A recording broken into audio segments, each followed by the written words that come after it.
मैंने जो ये नोट्स बनाया है एनसीईआरटी बुक को मेन बुक मानते हुआ बनाया है, क्योंकि बोर्ड एग्ज़ाम में जो ज़्यादातर क्वेश्चंस आते हैं वो एनसीईआरटी से रिलेटेड रहते हैं, एनसीईआरटी से मेनली रहते हैं। इसलिए आप लोग इस वीडियो को ज़्यादा ध्यान से पढ़िए और समझिए। अब मैं होप करता हूँ कि बोर्ड एग्ज़ाम में ये नोट्स आपको बहुत हेल्पफुल होगा। वीडियो को लाइक कीजिए, शेयर कीजिए, ताकि ज़्यादा से ज़्यादा बच्चों को इसका फ़ायदा मिल सके, ज़्यादा से ज़्यादा बच्चे इस चैप्टर को आसानी से समझ सके। चैनल को सब्सक्राइब कीजिए और बेल आइकन को प्रेस कीजिए, ताकि जब मैं नया चैप्टर का इस तरह का बनाऊं तो आप लोगों को इसका नोटिफिकेशन जल्दी मिल जाए। Good morning everyone, today we are going to start chapter 1 of chemistry class 10, chemical reactions and equations. We will start first question. What is a chemical reaction? A chemical reaction is a process in which new substances with new properties are formed. यानी कि chemical reaction क्या है? एक ऐसा process है जिसमें नया substance नए प्रॉपर्टीज के साथ, नए गुण के साथ बनता है। हम लोगों को डे टू डे लाइफ में बहुत सारा एग्जाम्पल है केमिकल रिएक्शंस होने का, क्योंकि जब भी केमिकल रिएक्शन हो रहा है तो वहाँ क्या हो रहा है? केमिकल चेंजेस हो रहा है। हम लोग का खाना का पकना, फल का पकना, दही का जमना, किसी भी फूड का डाइजेस्ट होना, respiration, fermentation of grapes, iron में जंग लगना, कैंडल का जलना, ये सारा एग्जाम्पल है केमिकल रिएक्शन का। सब में केमिकल चेंजेस हो रहा है, और जब भी केमिकल चेंज हो रहा है इसका मतलब केमिकल रिएक्शन हो रहा है। नेक्स्ट क्वेश्चन है हम लोगों का, what happens when A magnesium ribbon is burned? तो पहले हम लोग इस बात को समझ लें कि जब भी मैग्नीशियम रिबन को बर्न करेंगे तो उससे पहले हम लोगों को सैंड पेपर से रब करने के लिए कहा जाता है, क्योंकि उस पे जो होता है एक मैग्नीशियम कार्बोनेट का एक लेयर होता है। उस लेयर को हटाएंगे तभी मैग्नीशियम ऑक्सीजन के साथ रिएक्ट करेगा, नहीं तो नहीं करेगा। इसीलिए हम लोगों को सैंड पेपर से रब करने के लिए कहा जाता है। जब मैग्नीशियम रिबन को हम लोग रब कर लेते हैं सैंड पेपर से, उसके बाद उसको ऑक्सीजन में बर्न करते हैं तो क्या होता है? वाइट डैजलिंग फ्लेम प्रोड्यूस होता है और मैग्नीशियम पाउडर गिरता है, जैसा कि हम लोग इस डायग्राम में देख सकते हैं। मैग्नीशियम रिबन को हम लोग क्या किए हैं? पेयर ऑफ टोंग्स से पकड़ लिए हैं, उसके बाद उसको बर्न कर रहे हैं। क्या हो रहा है? वो बर्न कर रहा है, और जब डैजलिंग लाइट है, बहुत चमकीला लाइट है, और उसमें से क्या हो रहा है? वाइट कलर का मैग्नीशियम ऑक्साइड फॉर्म्ड हो जा रहा है। क्यों? क्योंकि Mg+O2 मिलके MgO बना रहा है। बैलेंस करेंगे इक्वेशन को, 2Mg+O2 forms 2MgO। Now we will see question number 3 कि what do we observe when potassium iodide solution is added to lead nitrate solution? यानी कि जब पोटाशियम आयोडाइड सॉल्यूशन को और लेड नाइट्रेट सॉल्यूशन को mix करते हैं, मिलाते हैं, रिएक्ट कराते हैं तो क्या होता है? इसको हम लोग क्या करेंगे? पोटाशियम आयोडाइड सॉल्यूशन को एक टेस्ट ट्यूब में ले लेंगे और दूसरे टेस्ट ट्यूब में लेड नाइट्रेट ले लेंगे। उसके बाद इस टेस्ट ट्यूब में से दूसरे टेस्ट ट्यूब में जब हम लोग उझलेंगे तो क्या देखने के लिए मिलेगा कि पोटाशियम आयोडाइड जो था वो भी कलरलेस था, लेड नाइट्रेट जो है वो भी कलरलेस है, और मिक्स करने के बाद येलो कलर का सब्सटेंस बन जाता है, जैसा कि हम लोग डायग्राम में देख सकते हैं। तो क्या हो रहा है? पोटाशियम आयोडाइड KI होता है, lead nitrate PbNO3 twice.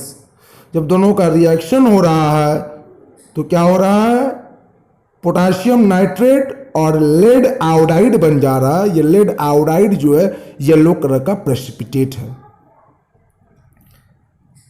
Balance करेंगे इक्वेशन को, 2Ki plus PbNO3 twice forms 2KNO3 plus PbI2।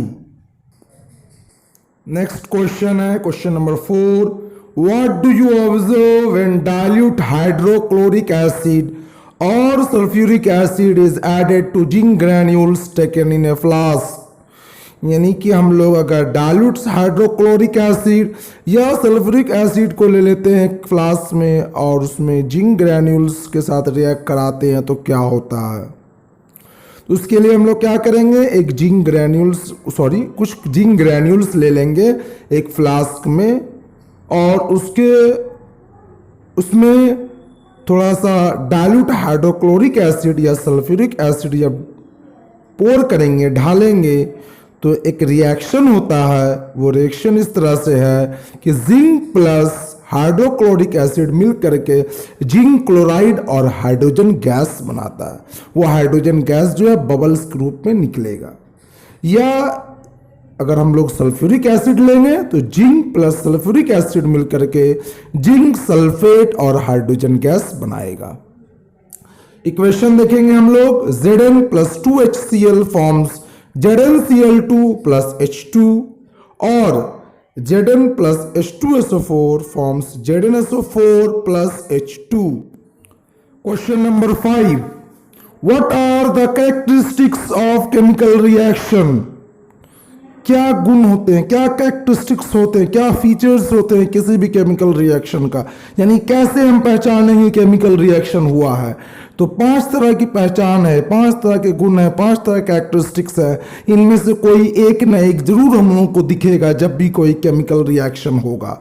या तो चेंज इन स्टेट होगा, यानी कि सॉलिड है, अगर रिएक्टेंट लिए हैं तो वो लिक्विड या गैस में बदल जाएगा, या कोई लिक्विड गैस में या लिक्विड सॉलिड में या इस गैस लिक्विड या सॉलिड में, यानी कि चेंज इन स्टेट होगा। दूसरा पहचान चेंज इन कलर होगा, जैसे भी हम लोगों ने देखा था इस क्वेश्चन नंबर 3 में क्या हुआ था, येलो कलर का प्रेसिपिटेट बन गया था, चेंज इन कलर हुआ था। एवोल्यूशन ऑफ गैस होना, यह तीसरी पहचान है, जैसा कि अभी हम लोगों ने क्वेश्चन नंबर 4 में देखा कि जब रिएक्शन हो रहा है तो हाइड्रोजन गैस बबल्स के रूप में निकल रहा है। चौथा पहचान है चेंज इन टेम्परेचर होना, जो आगे चल के हम लोग एग्जाम्पल देखेंगे। और पांचवा है फॉर्मेशन ऑफ प्रेसिपिटेट, यानी कि कोई नीचे में अनडिजॉल्व सब्सटेंस बन करके बैठ जाएगा। तो क्वेश्चन नंबर 3 में हम लोगों ने देखा था लेड आयोडाइड बन रहा था, येलो कलर का प्रेसिपिटेट हमने कहा था, तो वो क्या हुआ, वही इनसॉल्युबल पार्टिकल्स था लेड आयोडाइड का, जो घुला नहीं और नीचे जा करके वो बैठ जाता है। तो इस तरह से हम लोगों ने देखा कि 5 पहचान है किसी भी केमिकल रिएक्शन का। नेक्स्ट क्वेश्चन है what is a chemical equation. यानी भी हमने 1 से 4 तक जो क्वेश्चन देखा उसमें हमने कई इक्वेशंस लिखा, तो वो इक्वेशन क्या होता है आखिर। तो ये इक्वेशन क्या है, एक मेथड है किसी भी केमिकल को रिप्रेजेंट करने का, समझाने का, लिखने का, सिंबल्स और फार्मूला को यूज करते हुए, यानी कि जो जो सब्सटेंस केमिकल रिएक्शन में पार्टिसिपेट किया है उसके सिंबल को लिख करके या उसके फार्मूला को लिख करके जब हम लोग शॉर्ट में किसी रिएक्शन को रिप्रेजेंट करते हैं, उसी मेथड को केमिकल इक्वेशन कहते हैं। तो क्या होगा इसका definition, the method of representing A chemical reaction with the help of symbols and formula of the substance involved in it is known as chemical equation। Next हम लोगों का क्वेश्चन है कि रिएक्टेंट्स और प्रोडक्ट किसे कहते हैं, यानी डिफाइन रिएक्टेंट्स एंड प्रोडक्ट्स। तो जब भी किसी केमिकल इक्वेशन को हम लोग लिखते हैं तो हम लोग क्या देखते हैं कि एक बीच में एरोहेड होता है, एरोहेड से पहले वाले को रिएक्टेंट्स कहते हैं, एरोहेड के बाद वाले को प्रोडक्ट कहते हैं। यानी कि जो भी सब्सटेंसेस किसी रिएक्शन में पार्ट ले रहा है, हिस्सा ले रहा है, यानी मिल के रिएक्ट कर रहा है, या कोई भी सब्सटेंस टूट करके नया सब्सटेंस में बदल रहा है, तो जो सब्सटेंस किसी केमिकल रिएक्शन में हिस्सा ले रहा है, पार्टिसिपेट कर रहा है, उसको रिएक्टेंट्स कहते हैं। और जब केमिकल रिएक्शन हो जाता है उसके बाद जो न्यू सब्सटेंस बनते हैं उसको हम लोग प्रोडक्ट्स कहते हैं। तो रिएक्टेंट्स एक या एक से अधिक हो सकता है, उसी तरह से प्रोडक्ट भी एक या एक से अधिक हो सकता है। तो जब भी रिएक्टेंट या प्रोडक्ट एक या एक से अधिक होगा तो उसके बीच में हम लोग प्लस साइन देते हैं, और रिएक्टेंट्स और प्रोडक्ट्स के बीच में हम लोग एरोहेड देते हैं। जैसा कि हम लोग इस इक्वेशन में देख सकते हैं कि एक रिएक्टेंट है और प्रोडक्ट एक से ज़्यादा है तो प्लस साइन दिया गया है। इस वाले में दो रिएक्टेंट्स है तो दोनों के बीच में प्लस साइन दिया गया है। नेक्स्ट वाले में हम लोग देख रहे हैं कि रिएक्टेंट्स भी दो है, प्रोडक्ट्स भी दो है, इसीलिए क्या किया गया, दोनों में प्लस साइन दिया गया है। और रिएक्टेंट्स और प्रोडक्ट्स के बीच में एरो हेड दिया गया है। नीचे वाले में देखिए दो रिएक्टेंट्स है, दोनों के बीच में प्लस साइन।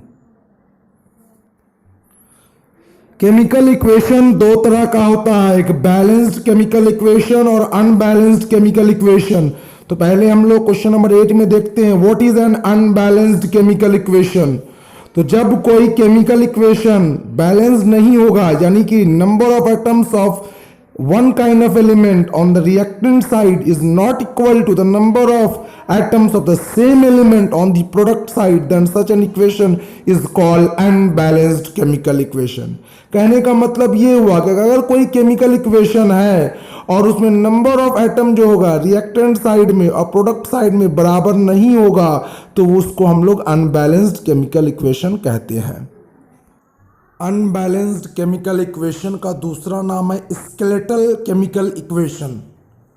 अब हम लोग देख सक रहे हैं यहाँ पर कि Zn प्लस HCl मिलकर बन रहा है Cl2 प्लस H2। यहाँ Zn एक है रिएक्टेंट साइड में, प्रोडक्ट में भी एक है। हाइड्रोजन एटम एक है रिएक्टेंट साइड में और प्रोडक्ट साइड में दो है।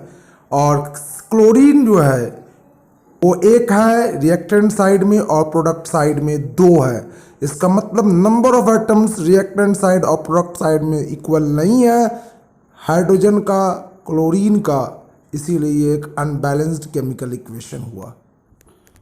क्वेश्चन नंबर 9 में हम लोग देखेंगे what is a balanced chemical equation.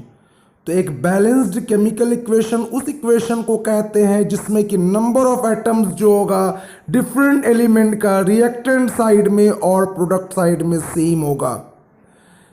जैसा कि हम लोग इस एग्जाम्पल में देख चुके थे अभी कि एक बैलेंस्ड इक्वेशन नहीं था। अब नीचे वाला देखेंगे हम लोग, यहाँ क्या है, Zn रिएक्टेंट साइड में और प्रोडक्ट साइड में दोनों में बराबर है और हाइड्रोजन जो है एटम वो भी रिएक्टेंट साइड में दो है, प्रोडक्ट साइड में भी दो है। और क्लोराइड एटम यानी कि क्लोरीन एटम वो जो है नंबर 2 है रिएक्टेंट साइड में और प्रोडक्ट साइड में भी 2 है। इस तरह से क्या हो गया, एक बैलेंस्ड केमिकल इक्वेशन हो गया। नेक्स्ट क्वेश्चन नंबर 10 में हम लोग देखेंगे what is the law of conservation of mass, why do we need to balance a chemical equation. तो law of conservation of mass में क्या कहा गया है। Law of conservation of mass हम लोगों को ये बताता है कि मास को ना ही बनाया जा सकता है ना ही बिगाड़ा जा सकता है किसी भी केमिकल रिएक्शन के दौरान। Mass can neither be created nor destroyed in a chemical reaction. क्या होता है, जब केमिकल रिएक्शन होता है तो रीअरेंजमेंट ऑफ एटम्स हो जाता है। अब क्वेश्चन उसी में था कि बैलेंस करने की क्या ज़रूरत है किसी भी केमिकल इक्वेशन को। तो किसी भी केमिकल इक्वेशन को बैलेंस करने की ज़रूरत इसलिए है ताकि वो लॉ ऑफ कंजर्वेशन ऑफ मास को सेटिस्फाई कर सके। नेक्स्ट क्वेश्चन है question number 11, how can chemical equations be made more informative. Chemical equation को और इंफॉर्मेटिव कैसे बना सकते हैं, यानी कि कोई भी केमिकल इक्वेशन कैसे हम लोग को ज़्यादा से ज़्यादा इंफॉर्मेशन दे। तो केमिकल इक्वेशन को इंफॉर्मेटिव बनाने का 3 तरीका है। पहला, by indicating the physical states of the reactants and the products, यानी कि रिएक्टेंट्स और प्रोडक्ट्स के बगल में हम लोग ब्रैकेट में लिख देंगे कि उसका स्टेट क्या है, सॉलिड है कि लिक्विड है कि गैस है। दूसरा तरीका है by indicating the heat changes taking place in the reaction, यानी कि क्या हीट चेंजेस हो रहा है, क्या हीट एब्जॉर्ब हो रहा है कि हीट रिलीज हो रहा है, यानी कि वो केमिकल रिएक्शन कैसा है, एंडोथर्मिक है कि एक्सोथर्मिक है। और तीसरा तरीका है कंडीशन बता देने का, रिएक्शन किस कंडीशन में हो रहा है, क्या टेम्परेचर है, क्या प्रेशर है, या और कोई दूसरी कंडीशन की ज़रूरत तो नहीं है। इस तरह से हम लोग किसी भी केमिकल इक्वेशन को और इंफॉर्मेटिव बना सकते हैं। नेक्स्ट क्वेश्चन है कि write the chemical equations for the reaction following reactions. Number A, zinc react with sulphuric acid, तो आंसर इसका होगा Zn plus H2SO4 forms ZnSO4 plus H2। Number B में है मैग्नीशियम रिएक्ट विथ ऑक्सीजन, ये हम लोग पहले भी देख चुके हैं, 2Mg plus O2 forms 2MgO। पहले लिखेंगे Mg प्लस O2 मिलके बनाता है MgO, फिर बैलेंस करेंगे तो Mg के आगे 2 लगाएंगे, फिर इधर MgO के आगे जो है प्रोडक्ट के साइड में वहां भी 2 लिखेंगे तो इक्वेशन बैलेंस्ड हो जाएगा। नेक्स्ट हम लोगों का है number C, iron reacts with steam. तो आयरन जो रिएक्ट कर रहा है स्टीम के साथ, तो आयरन का सिंबल है Fe, वाटर का स्टीम का H2O, तो उसको एरो हेड दे के लिखेंगे Fe3O4 plus H2। Equation balance करने के लिए हम लोग 3 और 4 लगाते हैं, रिएक्टेंट साइड में और प्रोडक्ट साइड में 4 लगाते हैं। चौथा नंबर है डी में है कि reaction with carbon monoxide and hydrogen. तो carbon monoxide CO plus H2O, इसका कंडीशन है 340 एटमॉस्फेरिक प्रेशर पे, ये मिलके बना देता है CH3OH यानी मिथेनॉल या फिर मिथाइल अल्कोहल। नेक्स्ट है हम लोग का नंबर ई, इसमें हम लोग देखते हैं कि रिएक्शन ऑफ फोटोसिंथेसिस, यानी केमिकल इक्वेशन रिएक्शन लिखना है फोटोसिंथेसिस रिएक्शन के लिए, फोटोसिंथेसिस प्रोसेस के लिए। तो यहाँ फोटोसिंथेसिस में लोग लोअर क्लास में पढ़ चुके हैं कि carbon dioxide water in the presence of sunlight and chlorophyll, with the help of chlorophyll बना देता है ग्लूकोज, ऑक्सीजन और वाटर। तो हम लोग इसका इक्वेशन लिखेंगे CO2 प्लस H2O मिलके बना देता है C6H12O6, ग्लूकोज का फॉर्मूला हो गया, प्लस O2 प्लस H2O। जब इक्वेशन बैलेंस करेंगे तो 6 लगाएंगे कार्बन डाइऑक्साइड के पहले और वाटर के पहले 12 लगाएंगे, और फिर इधर ऑक्सीजन के पहले 6 और फिर वाटर के पहले 6 लगाएंगे प्रोडक्ट के साइड में। या इसको हम लोग दूसरे तरीका से भी लिख सकते हैं, जैसे कि आप नीचे देख सकते हैं कि कार्बन डाइऑक्साइड प्लस H2O यानी CO2 plus H2O, arrow head देंगे, ऊपर में सनलाइट और क्लोरोफिल नीचे भी लिख देंगे, उसके बाद लिखेंगे C6H12O6 प्लस 6O2। तो ये 6 कार्बन डाइऑक्साइड के पहले लगाएं, 6 वाटर के पहले लगाएं और 6 ऑक्सीजन के पहले लगाएं। इस तरह से हमारा केमिकल इक्वेशन बैलेंस्ड हो गया। इन सारे इक्वेशंस को याद कर लेना। तो यहाँ पर Fe3O4 हमने देखा नंबर सी में, तो Fe3O4 किसका फार्मूला है, आयरन 2,3 ऑक्साइड का, या उसी को हम लोग मैग्नेटिक आयरन ऑक्साइड कहते हैं। CH3OH हमने देखा डी नंबर में, तो वो किसका फार्मूला है, मिथाइल अल्कोहल का या फिर मिथेनॉल का। फिर ई नंबर में हमने देखा C6H12O6, तो वो किसका फार्मूला है, ग्लूकोज का। नेक्स्ट क्वेश्चन है हम लोगों का question number 13, define the different types of chemical reactions with one example each. तो हम लोग देखेंगे यहाँ पर अलग अलग तरह के केमिकल रिएक्शंस के बारे में। ए नंबर में देखेंगे कॉम्बिनेशन रिएक्शन। तो कॉम्बिनेशन रिएक्शन किसको कहते हैं, ऐसा केमिकल रिएक्शन जिसमें कि 2 या 2 से अधिक रिएक्टेंट्स मिल करके एक सिंगल प्रोडक्ट बनाता है।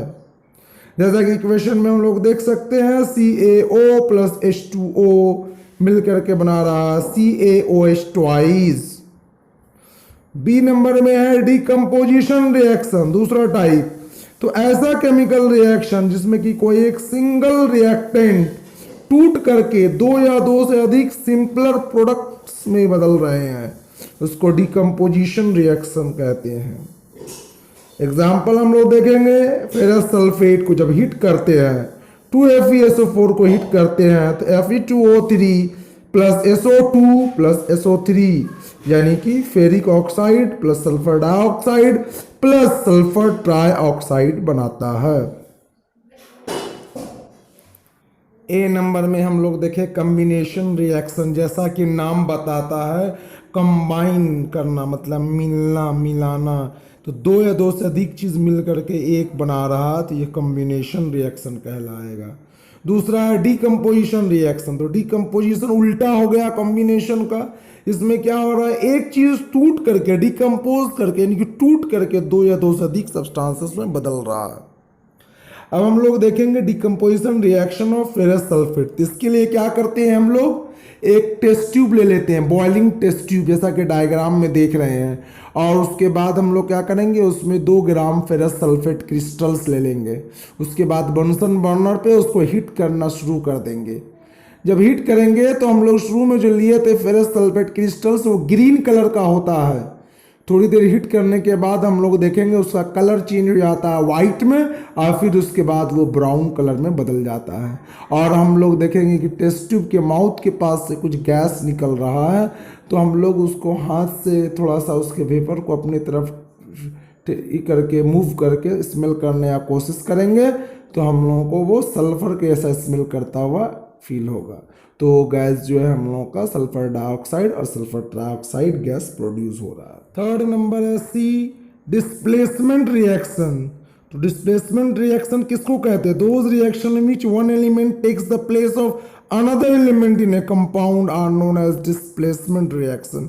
यानी कि कोई एक कंपाउंड में इसकी एलिमेंट कोई हाईली रिएक्टिव एलिमेंट हटा करके अपना जगह बना ले, यानी डिस्प्लेस कर दे, तो उस तरह के रिएक्शन को डिस्प्लेसमेंट रिएक्शन कहते हैं। जैसे कि हम लोग देख सकते हैं कि जब आयरन को रिएक्ट कराते हैं कॉपर सल्फेट के साथ, तो आयरन क्या करता है, Fe जो है वो क्या करता है, कॉपर सल्फेट की Cu को जो कि लेस रिएक्टिव है उसको हटा देता है और FeSO4 प्लस Cu बना देता है।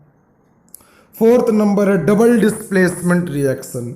ऐसा रिएक्शन जिसमें कि दो कंपाउंड्स रिएक्ट इस तरह से करता है कि दोनों अपने अपने आयंस को एक्सचेंज कर लेता है और नया कंपाउंड बना लेता है, उसको हम लोग डबल डिस्प्लेसमेंट रिएक्शन कहते हैं। जैसा कि एक एग्जांपल में हम लोग देख सकते हैं कि Na2SO4 यानी कि सोडियम सल्फेट और बेरियम क्लोराइड BaCl2 जब रिएक्ट कर रहा है तो वो बना रहा है बेरियम सल्फेट और सोडियम क्लोराइड। तो Na क्या कर रहा है, मोर रिएक्टिव है, तो Ba को रिप्लेस कर दे रहा है BaCl2 से, बेरियम क्लोराइड में से, और बना दे रहा है बेरियम सल्फेट और सोडियम क्लोराइड। फिफ्थ टाइप हम लोगों का है ऑक्सीडेशन रिएक्शन। तो ऐसे रिएक्शन जिसमें कि एडिशन ऑफ ऑक्सीजन होता है किसी भी सब्सटेंस में, या किसी भी सब्सटेंस से रिमूवल ऑफ हाइड्रोजन होता है, तो उसको ऑक्सीडेशन रिएक्शन कहते हैं। जैसा कि एग्जांपल में आप देख सकते हैं कि CuO प्लस H2O मिल करके बना रहा Cu प्लस H2O। तो हाइड्रोजन में H2 में क्या हो रहा है, एडिशन ऑफ ऑक्सीजन हो रहा, इस तरह से यहाँ पे एडिशन ऑफ ऑक्सीजन हो रहा, तो ये ऑक्सीडेशन कहलाएगा। नेक्स्ट हम लोगों का है reduction reaction. Those reaction in which there is addition of hydrogen to a substance or removal of oxygen। Oxidation में हम लोग क्या देखते हैं, एडिशन ऑफ ऑक्सीजन या फिर रिमूवल ऑफ हाइड्रोजन। आज रिडक्शन में क्या देखते हैं, एडिशन ऑफ हाइड्रोजन या फिर रिमूवल ऑफ ऑक्सीजन। जस्ट उल्टा है ऑक्सीडेशन का रिडक्शन। इसीलिए हम लोग क्या देखेंगे कि जहाँ पे ऑक्सीडेशन होता है वहाँ पे साथ साथ रिडक्शन भी होता है, क्योंकि जब किसी में एडिशन ऑफ ऑक्सीजन होगा तो ऑब्वियसली कहीं से रिमूवल ऑफ ऑक्सीजन हो रहा है। तो इस तरह के रिएक्शन को जब ऑक्सीडेशन और रिडक्शन साथ साथ होता है तो हम लोग उसको रिडॉक्स रिएक्शन कहते हैं। यहाँ इक्वेशन में हम लोग देख सकते हैं सेम इक्वेशन को, जिसको हम लोग ई नंबर में देखे थे, ऑक्सीडेशन में देखे थे, उसी को हम लोग रिडक्शन में भी ले सकते हैं। एग्जाम्पल कि CuO में से ऑक्सीजन रिमूव हो रहा है और Cu बन रहा है, तो यहाँ पे रिमूवल ऑफ ऑक्सीजन हो रहा है, तो ये क्या हो गया है, रिडक्शन का एग्जाम्पल हो गया। इस तरह से सेम इक्वेशन क्या हो सकता है, ऑक्सीडेशन और रिडक्शन का एग्जाम्पल हो सकता है, लेकिन सिर्फ ऑक्सीडेशन अलग जगह हो रहा है और रिडक्शन अलग जगह हो रहा है। नेक्स्ट जी टाइप हम लोगों का एक्सोथर्मिक रिएक्शन। तो ऐसा रिएक्शन जिसमें कि हीट रिलीज होता है किसी भी रिएक्शन के दौरान, तो उसको हम लोग कहते हैं एक्सोथर्मिक रिएक्शन। जैसे कि calcium oxide plus water react जब करता है तो कैल्शियम हाइड्रोक्साइड और हीट बना देता है। तो हम लोग देख रहे हैं हीट का प्रोडक्शन हो रहा है। इस डायग्राम में जैसा हम लोग देख सकते हैं कि क्या हो रहा है, पहले बीकर लेंगे, उसमें हम लोग थोड़ा सा कैल्शियम ऑक्साइड ले लेंगे, उसके बाद क्या करेंगे, बीकर को टच करेंगे, देखेंगे बिल्कुल गर्म नहीं है। अब उसके बाद क्या करेंगे, थोड़ा सा पानी ऐड कर देंगे H2O। उसके बाद क्या होता है, वहाँ रिएक्शन होता है, थोड़ा सा बुलबुला टाइप हम लोग का बनता हुआ देखते हैं। और जब कंटेनर को टच करेंगे तो वो हीट देखेंगे हम लोग, वो प्रोड्यूस हुआ, इसी कारण से वो बीकर जो है गर्म हो गया है।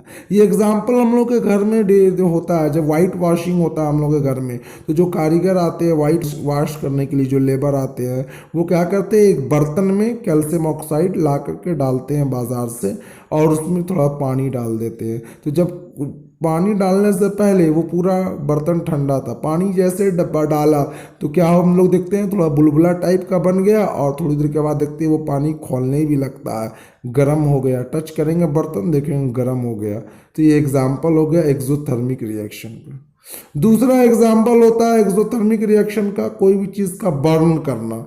तो जितना भी बर्निंग है सारा एक्सोथर्मिक रिएक्शन। जैसे मम्मी गैस जलाती है, हम लोग कैंडल जलाते हैं, अपने हाथ को आसपास ले जाएंगे, वहाँ पे क्या हो रहा है, हीट प्रोड्यूस हो रहा है। तो मान लीजिए मीथेन गैस है, तो मीथेन गैस CH4 है, उसको रिएक्ट करा रहे हैं, उसको बर्न कर रहे हैं हम लोग ऑक्सीजन में, तो क्या बना रहा है, कार्बन डाइऑक्साइड और वाटर और हीट। तो ये एग्जाम्पल हो गया एक्सोथर्मिक रिएक्शन का। Next type of chemical reaction जो है वो एंडोथर्मिक रिएक्शन है, यानी कि ऐसा केमिकल रिएक्शन जो कि हीट को एब्जॉर्ब करता है, यानी कि रिएक्शन करने से पहले वो हीट लेगा, रिएक्शन होने के बाद उसका टेम्परेचर कम हो जाएगा। एक्सोथर्मिक में हमने क्या देखा कि रिएक्शन होने के बाद टेम्परेचर बढ़ रहा है, यहाँ टेम्परेचर घट जाएगा। जैसा कि हम लोग डेफिनेशन में कह सकते हैं, the chemical reaction in which heat energy is absorb are known as endothermic. Endo अंदर टानना, यानी हीट अंदर टान रहा है। वहाँ एक्सोथर्मिक था, एक्सो मतलब बाहर हम कह सकते हैं, एग्जिट वर्ड से आ सकता है, एक्सो बाहर निकलना, तो वहाँ हीट बाहर निकल रहा था, यहाँ हीट अंदर लिया जा रहा है। एग्जाम्पल हम लोग देखेंगे, बेरियम हाइड्रोक्साइड और एमोनियम क्लोराइड दोनों को रिएक्ट करेंगे तो क्या करता है, रिएक्ट करने से पहले हम लोग बीकर में जब दोनों को लेते हैं तो बीकर को टच करेंगे तो वो नॉर्मल रहता है। जब दोनों को मिला देते हैं रिएक्शन हो जाता है, उसके बाद उसी बीकर को टच करेंगे तो देखेंगे वो ठंडा लग रहा है, कूल फील करेंगे हम लोग। तो बेरियम हाइड्रोक्साइड और अमोनियम क्लोराइड मिलकर रिएक्ट करता है तो BaCl2 बेरियम क्लोराइड और अमोनिया और वाटर प्रोड्यूस करता है। तो ये एग्जाम्पल हो गया एंडोथर्मिक रिएक्शन का। दूसरा एग्जाम्पल हम लोग लेंगे नाइट्रोजन N2 और O2, यानी कि नाइट्रोजन और ऑक्सीजन मोलिक्यूल दोनों रिएक्ट जब करेगा तो नाइट्रोजन मोनोऑक्साइड यानी NO बनाएगा। तो यहाँ भी टेम्परेचर क्या होता है, कम हो जाता है रिएक्शन के बाद। फिर दूसरा है कैल्शियम कार्बोनेट, जब उसको हम लोग हीट करते हैं तो क्या करता है, वो CaO और CO2 में बनाता है, कैल्शियम ऑक्साइड और कार्बन डाइऑक्साइड।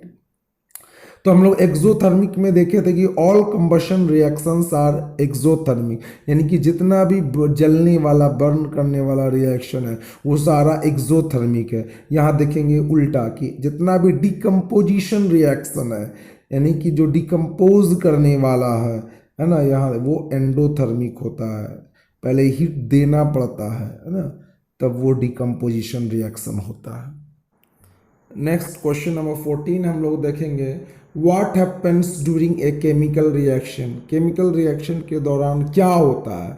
तो जब भी कोई केमिकल रिएक्शन होता है, ऐसा नहीं है कि केमिकल रिएक्शन के दौरान कोई एक सब्सटेंस दूसरे सब्सटेंस में बदल जाता है, लेकिन क्या होता है, बॉन्ड का ब्रेकिंग होता है और नए बॉन्ड का फॉर्मेशन होता है। यानी कि एटम्स ऑफ वन एलिमेंट वो क्या करता है, ये दूसरे एटम एलिमेंट में नहीं बदल जाता, सिर्फ अरेंजमेंट होता है, रीअरेंजमेंट। जैसे कि हम लोग देखते हैं ऊपर वाले एग्जाम्पल सब में देखें कि Zn प्लस HCl मिल करके ZnCl2 प्लस H2 बना रहा, तो क्या Zn H में बदल जा रहा है और H Zn में बदल जा रहा है? नहीं, ऐसा नहीं है, सिर्फ अरेंजमेंट हो जा रहा है, यानी कि हाईली रिएक्टिव लेस रिएक्टिव वाले को हटा दे रहा है। इस तरह से डबल डिस्प्लेसमेंट में हम लोग देखिए उसका आयोन्स क्या कर रहा है, एक्सचेंज कर ले रहा है। ऐसा नहीं कि एक एलिमेंट का एटम दूसरे एटम के एलिमेंट में बदल जा रहा है, सिर्फ क्या हो रहा है, रीअरेंजमेंट ऑफ एटम्स होता है। नेक्स्ट हम लोगों का क्वेश्चन बनता है, what is whitewashing, how is it done, why is it so called. तो जो substance which we use for whitewashing our house is lime. पहले भी हम लोग पढ़ चुके हैं कि चूना के बारे में, क्विक लाइम, उसको हम लोग कहते हैं चूना या क्विक लाइम। उसका फार्मूला होता है CaO, और जब वाटर में ऐड किया जाता है CaO को, या हम कहें कि एक बीकर में, एक कंटेनर में, हमारे घर में जब लेबर आते हैं तो उसमें क्या करते हैं, वाटर डालते हैं। CaO को एक बीकर में ले लेते हैं, एक कंटेनर में ले लेते हैं लोग, बर्तन में, और उसमें पानी डालते हैं, तो वो क्या करता है, वाइट सॉलिड प्रोड्यूस होता है, जिसको हम लोग कैल्शियम हाइड्रोक्साइड कहते हैं या सिलिकेट लाइम कहते हैं। यानी कि CaO प्लस H2O मिल करके CaOH ट्वाइस बना रहा है, तो ये CaOH ट्वाइस जो हुआ सिलिकेट लाइम का फार्मूला हुआ। तो more water is then added to get calcium hydroxide solution, और इसी कैल्शियम हाइड्रोक्साइड सॉल्यूशन को क्या करता है, वो लेबर लोग दीवार पे अप्लाई करता है, यानी हम लोग कह सकते हैं कि चूना है, और इसी को हम लोग कहते हैं। तो लोग क्या कहेंगे कि the substance which we use for washing our house is lime. When water is added to lime, यानी कि CaO, it produces a white solid called calcium hydroxide, इसी को सिलिकेट लाइम कहते हैं।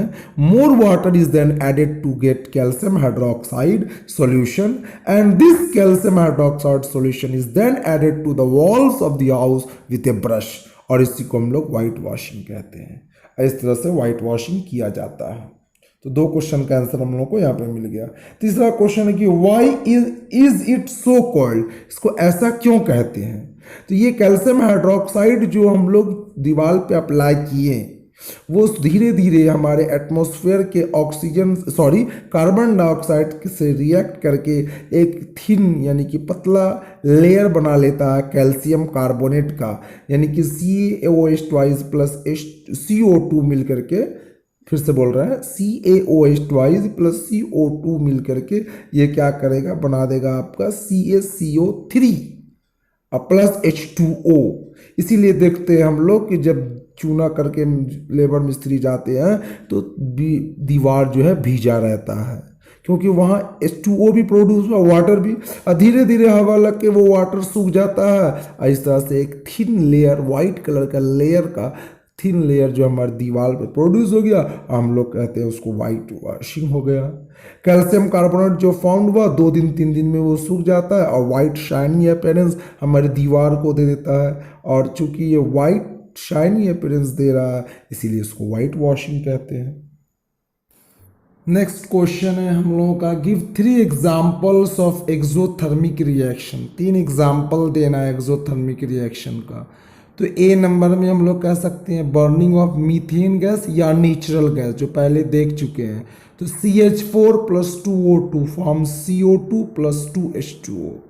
दूसरा एग्जाम्पल ले सकते हैं रेस्पिरेशन, यानी ग्लूकोज C6H12O6 ऑक्सीजन के साथ मिल करके बना देता है कार्बन डाइऑक्साइड, वाटर और एनर्जी। तो C6H12O6 plus 6O2 forms 6CO2 plus 6H2O। तीसरा एग्जाम्पल ले लेंगे हम लोग decomposition of vegetable matter. Compost में जो डिकम्पोजिशन होता है वेजिटेबल मैटर का, वो सारा एग्जाम्पल है डिकम्पोजिशन रिएक्शन का। Next question number 17, what happens और what do you observe when ferrous sulphate crystals are heated strongly in a test tube. तो ये हम लोग पहले पढ़ चुके हैं क्वेश्चन नंबर 13 में शायद ना, क्वेश्चन नंबर 13 में हम लोग पढ़े थे। हाँ, जब डिकम्पोजिशन रिएक्शन हो रहा था उसके एग्जाम्पल में हम लोग देखे थे फेरस सल्फेट वाला क्वेश्चन, तो उसी को हम लोग पढ़ेंगे दोबारा।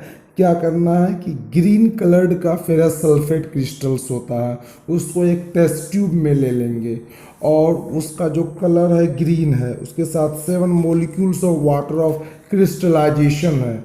जब हम लोग हीट करते हैं तो पहले क्या होता है, फेरस सल्फेट ग्रीन कलर से वाइट कलर में बदलता है।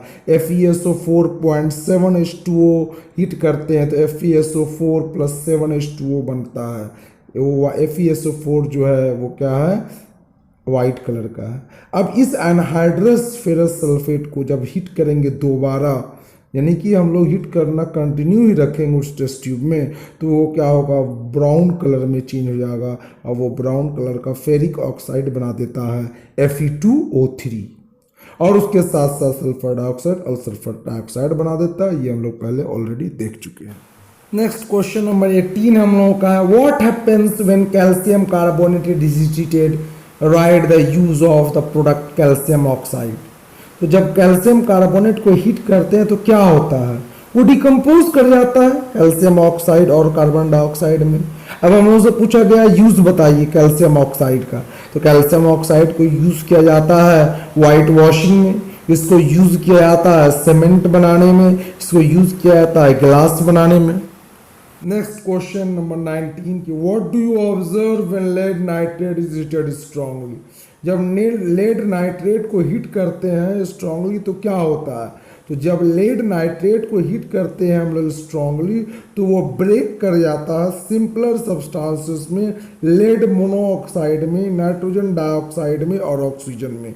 इसका इक्वेशन हम लोग इस तरह से लिखेंगे कि PbNO3 ट्वाइस हीट करते हैं तो PbO + NO2 + O2 बनाता है।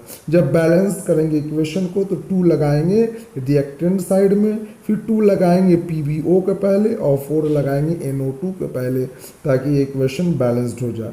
तो ये colourless substance PbNO3 lead nitrate कैसा होता है, कलरलेस होता है। जब हीट करेंगे तो वो प्रोडक्ट जो बनाता है लेड ऑक्साइड वो येलो कलर का होगा और जो गैस रिलीज होता है वो ब्राउन कलर का होगा। इस डायग्राम में इसी चीज़ को समझाया गया है कि एक टेस्ट ट्यूब में हम लोग लेड नाइट्रेट ले लिए हैं, उसको बर्नसन बर्नर की मदद से हीट कर रहे हैं, तो वो जो है कलरलेस सब्सटेंस जो है येलो कलर का लेड ऑक्साइड में बदल जा रहा है, अब ब्राउन कलर का फ्यूम्स निकलता हुआ नजर आएगा हम लोगों को। क्वेश्चन है, when electrolysis of water is done, why the volume of the gas collected in one test tube is double the other। तो पहले हम लोग यहाँ समझेंगे इलेक्ट्रोलाइसिस ऑफ वाटर क्या होता है। जब वाटर के में इलेक्ट्रिसिटी पास किया जाता है और वाटर लिक्विड स्टेट में रहता है और वहाँ डिकम्पोजिशन रिएक्शन होता है और वो वाटर जो है हाइड्रोजन और ऑक्सीजन गैस में बदल जाता है, तो उसको इलेक्ट्रोलाइसिस ऑफ वाटर कहते हैं। प्योर वाटर का इलेक्ट्रोलाइसिस नहीं होता है, क्योंकि प्योर वाटर जो होता है बैड कंडक्टर ऑफ इलेक्ट्रिसिटी होता है, इसीलिए उसमें हम लोगों को थोड़ा सा एसिड ऐड करना पड़ता है और जब एसिड ऐड कर देते हैं हम लोग तो क्या होता है, वो एसिडिफाइड वाटर कहला जाता है। वो वाटर जो क्या कहलाएगा, एसिडिफाइड वाटर। और जो एसिड हम लोग यूजुअली उसमें ऐड करते हैं वो सल्फ्यूरिक एसिड होता है। इस डायग्राम में हम लोग जैसा देख सकते हैं कि वाटर में जब इलेक्ट्रिसिटी पास किया जा रहा है तो 2 को टेस्ट ट्यूब है, उसमें क्या हो रहा है, हाइड्रोजन और ऑक्सीजन प्रोड्यूस हो रहा है, यानी एक में हाइड्रोजन गैस और दूसरे में ऑक्सीजन गैस। लेकिन किसी एक में हम लोग देखते हैं कि क्या है, एक गैस ज़्यादा है और दूसरे में देखते हैं कि दूसरा गैस जो है वो कम है। तो जो गैस कम है वो हम लोगों का ऑक्सीजन गैस है और जिसमें गैस ज़्यादा प्रोड्यूस किया गया या प्रोड्यूस किया जा रहा है वो जो है हाइड्रोजन गैस है। तो हम लोग अब इसका आंसर बताएंगे कि ऐसा क्यों होता है। तो चूंकि हर एक वाटर मॉलिक्यूल जो होता है 2 एटम्स ऑफ हाइड्रोजन और 1 एटम ऑफ ऑक्सीजन से मिलकर के बना हुआ होता है, तो जब इलेक्ट्रोलाइसिस ऑफ एसिडिफाइड वाटर होता है तो हर एक जो एटम है हाइड्रोजन वाटर का वो टूटता है 2 एटम्स ऑफ हाइड्रोजन में और 1 एटम ऑफ ऑक्सीजन में। तो हम ऐसे इसको कहेंगे कि when electrolysis of water is done it produces 2 volumes of hydrogen gas and 1 volume of oxygen gas for each molecule of water. इसीलिए वॉल्यूम ऑफ गैस जो कलेक्टेड होता है एक टेस्ट ट्यूब में वो डबल होता है दूसरे टेस्ट ट्यूब का। नेक्स्ट क्वेश्चन हम लोगों का है कि एक वाइट कलर्ड का क्लोराइड को यूज़ किया जाता है ब्लैक एंड वाइट फोटोग्राफी में। इस क्लोराइड का नाम बताइए, इक्वेशन लिखिए इस रिएक्शन के लिए, और अदर कंपाउंड्स का भी नाम बताइए जो इस पर्पस के लिए यूज़ किया जाता है, और इक्वेशन बताइए। तो इसका आंसर होगा कि द वाइट कलर्ड क्लोराइड जो है वो सिल्वर क्लोराइड होता है, AgCl। जब AgCl को हम लोग हीट करते हैं या सनलाइट में छोड़ देते हैं तो वाइट कलर का AgCl क्या होता है, वो क्या करता है, बदल जाता है ग्रेइश वाइट में, यानी कि वो ग्रेइश वाइट सिल्वर है 2Ag, और येलोइश कलर का ग्रीन कलर का Cl2 प्रोड्यूस होता है। सिल्वर ब्रोमाइड जो है वो भी यूज़ किया जाता है ब्लैक एंड वाइट फोटोग्राफी में। तो जब 2AgBr silver bromide pale yellow colour का होता है, सनलाइट में छोड़ देंगे, है ना, ये सनलाइट उस पर पड़ेगा तो क्या होगा, 2Ag ग्रेइश कलर का ग्रेइश वाइट कलर का बनाएगा सिल्वर, और Br2 रेड ब्राउन कलर का बनता है। इस डायग्राम में हम लोगों को यही चीज़ समझाया गया है। नेक्स्ट क्वेश्चन हम लोगों का बनता है question number 22, write about decomposition reaction in our body, यानी कि हम लोगों के बॉडी के अंदर जो डिकम्पोजिशन रिएक्शन हो रहा है उसके बारे में कुछ बताइए। तो डाइजेशन ऑफ फूड जो हम लोगों को बॉडी में हो रहा है वो किसका एग्जाम्पल है, डिकम्पोजिशन रिएक्शन का। जब भी हम लोग खाना खाते हैं, कोई भी खाना, व्हीट हुआ, राइस हुआ, पोटैटो हुआ, उसमें स्टार्च प्रेजेंट है, वो डिकम्पोज कर रहा है, ग्लूकोज बना रहा है ना। ये ग्लूकोज फिर कंबाइन कर जाता है ऑक्सीजन के साथ, हमारे बॉडी में जो ऑक्सीजन है हमारे सेल्स ऑफ द बॉडी में, और वो क्या कर रहा है, ग्लूकोज फिर ऑक्सीजन के साथ रिएक्ट करके कार्बन डाइऑक्साइड और वाटर एंड एनर्जी रिलीज कर रहा है, और वही एनर्जी हम लोग यूज़ करते हैं वेरियस एक्टिविटीज़ करने के लिए। अब प्रोटीन जो है वो डिकम्पोज करता है एमिनो एसिड में, ये एग्जाम्पल हो गया इस तरह से हमारे बॉडी में। नेक्स्ट क्वेश्चन है हम लोगों का question number 23, what do you observe when a piece of iron metal और iron nail is placed in a copper sulphate solution. यानी कि जब आयरन नेल को या आयरन के पीस को, मेटल पीस को किसी कॉपर सल्फेट सॉल्यूशन में रखते हैं तो क्या होता है। तो जब भी हम लोग आयरन मेटल को या आयरन नेल को किसी भी कॉपर सल्फेट सॉल्यूशन में डालेंगे तो वहाँ डिस्प्लेसमेंट रिएक्शन होगा। आयरन जो है मोर रिएक्टिव है और वो क्या करेगा, लेस रिएक्टिव कॉपर को कॉपर सल्फेट में से हटा देगा, और वो डीप ब्लू कलर का जो कॉपर सल्फेट सॉल्यूशन था उसका कलर भी फेड कर जाएगा इस डिस्प्लेसमेंट के कारण, और जो है लाइट ग्रीन कलर का सॉल्यूशन बन जाएगा। तो copper sulphate bluish in colour होता है, आयरन ग्रे कलर का होगा, दोनों रिएक्ट करेगा, CuSO4 प्लस Fe मिलके बनाएगा FeSO4 ग्रीनिश और Cu रेड ब्राउन। इस डायग्राम में इसी चीज़ को समझाया गया है। एक टेस्ट ट्यूब ले लिया गया है, उसमें कॉपर सल्फेट सॉल्यूशन ले लिया गया है, और एक धागे की मदद से 2 नेल्स को लटका दिया गया है। उसके बाद कुछ देर के बाद हम लोग देखते हैं कि वो जो ब्लूइश कलर था कॉपर सल्फेट का सॉल्यूशन का, वो गायब हो जाता है, धीरे धीरे एक ग्रीनिश कलर बन जाता है। क्वेश्चन है question number 24, what is the precipitate, what is the precipitation reaction, give an example. तो प्रेसिपिटेट के बारे में हम लोग पहले पढ़ चुके हैं, फिर हम वहाँ बताए थे कि आगे चल के डिटेल में पढ़ेंगे। तो प्रेसिपिटेट क्या होता है, वो जो इनसॉल्युबल सॉलिड सब्सटेंस बनता है किसी भी केमिकल रिएक्शन के दौरान, जो कि नीचे जा कर के बैठ जाता है, उसी को प्रेसिपिटेट कहते हैं, शॉर्ट में PPT कहते हैं। कोई भी केमिकल रिएक्शन जहाँ की प्रेसिपिटेट का फॉर्मेशन हो रहा है उसको हम लोग प्रेसिपिटेशन रिएक्शन कहते हैं, प्रेसिपिटेशन रिएक्शन। एग्जाम्पल भी हम लोग पहले देख चुके हैं, सोडियम सल्फेट और बेरियम क्लोराइड, वो क्या बना रहा था, सोडियम क्लोराइड और बेरियम सल्फेट। वो जो बेरियम सल्फेट बन रहा था वो क्या था, येलो कलर का प्रेसिपिटेट था, वो नीचे जा कर के बैठ जा रहा था। बेरियम सल्फेट जो होता है वो येलो कलर का नहीं, वाइट कलर का प्रेसिपिटेट होता है।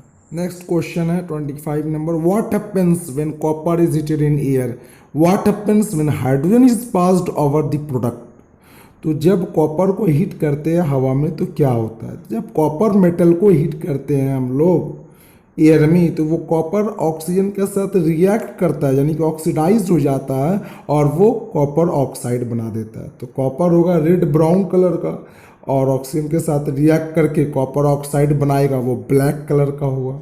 अब आगे क्वेश्चन है कि अगर हाइड्रोजन गैस पास कर देते हैं इस कॉपर ऑक्साइड पे तो क्या होगा। तो जब हाइड्रोजन गैस पास करेंगे इस हीटेड कॉपर ऑक्साइड पे, ब्लैक कोटिंग वाले इस पे, तो क्या होगा, ये हाइड्रोजन के साथ रिएक्ट करेगा और H2O और CO बना देगा। यानी कि hydrogen gas is passed over this heated copper oxide, the black coating on the surface turns brown as the reverse reaction take place, यानी कि जस्ट उल्टा हो जाता है और कॉपर फिर से वापस ऑब्टेन्ड हो जाता है। हम लोग पहले पढ़ चुके हैं ऑक्सीडेशन के बारे में, रिडक्शन के बारे में और रिडॉक्स रिएक्शन के बारे में। तो अब यहाँ क्वेश्चन बनता है कि define oxidising agent, reducing agent and redox reaction. तो क्वेश्चन नंबर 26 का आंसर होगा ऑक्सीडाइजिंग एजेंट किसको कहते हैं, तो the substance which gives oxygen या विच रिमूव्स हाइड्रोजन, यानी कि वो सब्सटेंस जो या तो ऑक्सीजन देता है या फिर हाइड्रोजन को रिमूव करा देता है किसी भी केमिकल रिएक्शन में, उसको ऑक्सीडाइजिंग एजेंट कहेंगे। नेक्स्ट है कि रिड्यूसिंग एजेंट किसको कहेंगे, जस्ट इसी का उल्टा, यानी कि वो सब्सटेंस जो कि हाइड्रोजन देता है और ऑक्सीजन को रिमूव कर देता है किसी भी केमिकल रिएक्शन में, उसको रिड्यूसिंग एजेंट कहेंगे। नेक्स्ट हम लोगों का है रिडॉक्स रिएक्शन। रिडॉक्स रिएक्शन के बारे में पहले ही हम बता चुके हैं कि जब किसी भी केमिकल रिएक्शन के दौरान एक रिएक्टेंट ऑक्सीजन देता है और दूसरा ऑक्सीजन लेता है, यानी कि हम ऐसा कह सकते हैं कि one reactant gets oxidised and other gets reduced. तो इस तरह के रिएक्शन में क्या हो रहा है, ऑक्सीडेशन और रिडक्शन साथ साथ होता है, तो इस तरह के रिएक्शन को हम लोग रिडॉक्स रिएक्शन कहते हैं। इन शॉर्ट हम कह सकते हैं कि oxidation and reduction reactions are called redox. Red आया RED रेड आया रिडक्शन से और OX ऑक्स आया ऑक्सीडेशन से, तो दोनों मिलके हो गया रिडॉक्स। नेक्स्ट क्वेश्चन हम लोगों का है 27 number, in the following reaction state the oxidation, reduction, oxidising agent, reducing agent, the substance oxidised, the substance reduced. Question number 1 में दिया हुआ है कॉपर ऑक्साइड प्लस हाइड्रोजन को हीट करते हैं तो कॉपर और वाटर बनता है, और 2 में दिया हुआ है कि ZnO प्लस C मिल करके Zn प्लस CO बनता है, और तीसरा नंबर में दिया गया है मैंगनीज डाइऑक्साइड और हाइड्रोक्लोरिक एसिड मिल करके मैंगनीज क्लोराइड, वाटर और क्लोरीन बन रहा है। 1 का A और B में का आंसर हम लोग बताएंगे कि CuO जो है Cu में बदल रहा है, तो यहाँ रिडक्शन हो रहा है, और हाइड्रोजन H2 जो है वो H2O में बदल रहा है, तो यहाँ पर ऑक्सीडेशन हो रहा है। पार्ट C का आंसर होगा CuO ऑक्सीडाइजिंग एजेंट है, H2 जो है आपका रिड्यूसिंग एजेंट हो गया। E नंबर में सब्सटेंस ऑक्सीडाइज्ड जो हुआ है H2, क्योंकि H2 में ही ऑक्सीजन एडेड हुआ है, और सब्सटेंस जो रिड्यूस्ड हुआ है वो क्या हुआ है आपका CuO। अब पार्ट 2 का देखेंगे तो ZnO बदला है Zn में, तो यहाँ रिडक्शन हुआ है।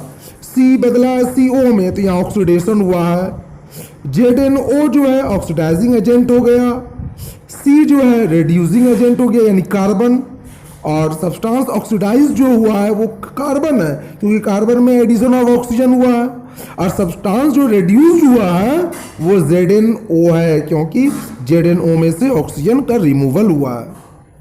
अब पार्ट 3 देखेंगे, पार्ट 3 में MnO2 बदलता है MnCl2 में, तो यहाँ रिमूवल ऑफ ऑक्सीजन हो रहा है, तो यहाँ रिडक्शन हो रहा है। HCl में क्या हो रहा है, हाइड्रोजन का रिमूवल हो रहा है, वो Cl2 में बदल रहा है, तो यहाँ पर ऑक्सीडेशन है। C पार्ट पूछा ऑक्सीडाइजिंग एजेंट कौन है, तो MnO2 ऑक्सीडेंट हो गया। रिड्यूसिंग एजेंट पार्ट D में HCl हो गया। सब्सटेंस जो ऑक्सीडाइज्ड हुआ है वो HCl है, क्योंकि इसमें से हाइड्रोजन का रिमूवल हुआ है, और सब्सटेंस जो रिड्यूस्ड हुआ है वो MnO2 हुआ है, कहा कि इसमें एडिशन ऑफ ऑक्सीजन हुआ है। नेक्स्ट क्वेश्चन है question number 28, explain the terms corrosion and rancidity with example. तो कोरिजन क्या होता है, वो प्रोसेस जिसमें कि मेटल्स को खा लिया जाता है यानी कि बर्बाद कर दिया जाता है किसके द्वारा? एक्शन ऑफ एयर, मॉइस्चर या केमिकल के द्वारा, जैसे एसिड हुआ उसके सरफेस पे। जैसे रस्टिंग ऑफ आयरन जो है वो एक मोस्ट कॉमन एग्जांपल है कोरिजन का। ब्लैक कोटिंग जो सिल्वर में फॉर्म होता है या ग्रीन कोटिंग जो कॉपर में फॉर्म हो रहा है, ये सारा एग्जांपल है कोरिजन का। दूसरा है रेंसिडिटी। रेंसिडिटी किसको कहते हैं? The condition produce by aerial oxidation of fats and oil in the food marked by unpleasant smell and taste is called rancidity. यानी जब हम लोगों का खाना खराब हो जाता है, यानी फैट्स और ऑयल जो होता है, ऑयली सब्सटेंस, फैट वाला फूड क्या होता है, वो ऑक्सीजन के साथ मिल करके खराब हो जाता है, ऑक्सीडाइज्ड हो जाता है, एरियल ऑक्सीडेशन होता है और उसका महक बदल जाता है और उसका टेस्ट बदल जाता है, तो उसको हम लोग रेंसिडिटी कहते हैं। पोटैटो चिप्स जब हम लोग छोड़ देंगे एयर में, है ना, लॉन्ग टाइम के लिए, तो क्या होगा, वो अनप्लेजेंट स्मेल देने लगता है और उसका टेस्ट भी बदल जाता है। इसी तरह से हम लोगों का बहुत सारा फैटी और ऑयली खाना है वो रेंसिड हो जाता है। तो ये एग्जांपल हो गया रेंसिडिटी का। क्वेश्चन नंबर 29, लास्ट क्वेश्चन इस चैप्टर का। What are the methods to prevent rancidity of food? Rancidity को कैसे रोक सकते हैं? तो बहुत सारा प्रोसेसेस है, मेनली हम लोग 5 पढ़ेंगे। पहला है कि हम लोग को खाना को एयर टाइट कंटेनर में रखना चाहिए। दूसरा है खाना को रेफ्रिजरेटर में रखना चाहिए, यानी फ्रिज में। तीसरा है कि सनलाइट से दूर रखे खाना को।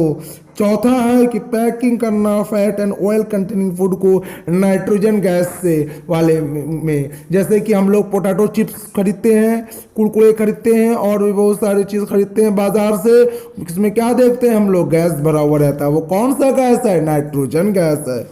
और 5वां तरीका है को एंटीऑक्सीडेंट ऐड करके। एंटीऑक्सीडेंट मेनली 2 को बाजार में अवेलेबल होता है, BHA और BHT। तो BHA क्या है? ब्यूटिलेटेड हाइड्रोक्सी एनिसोल, और BHT क्या है? ब्यूटिलेटेड हाइड्रोक्सीटोलिन।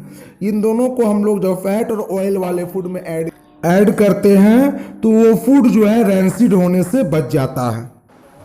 मैंने जो इस वीडियो के थ्रू आप लोगों को पढ़ाया, समझाया, अगर आप लोगों को समझ, हमारे इस वीडियो को ज़्यादा से ज़्यादा लाइक कीजिए, शेयर कीजिए, ताकि ज़्यादा से ज़्यादा बच्चे समझ सकें और चैप्टर को और अपना पढ़ाई कर सके। हमारे चैनल को सब्सक्राइब कीजिए और बेल आइकन को प्रेस कीजिए ताकि जब मैं नए चैप्टर का बनाऊं तो आपको नोटिफिकेशन मिल जाए। Thank you.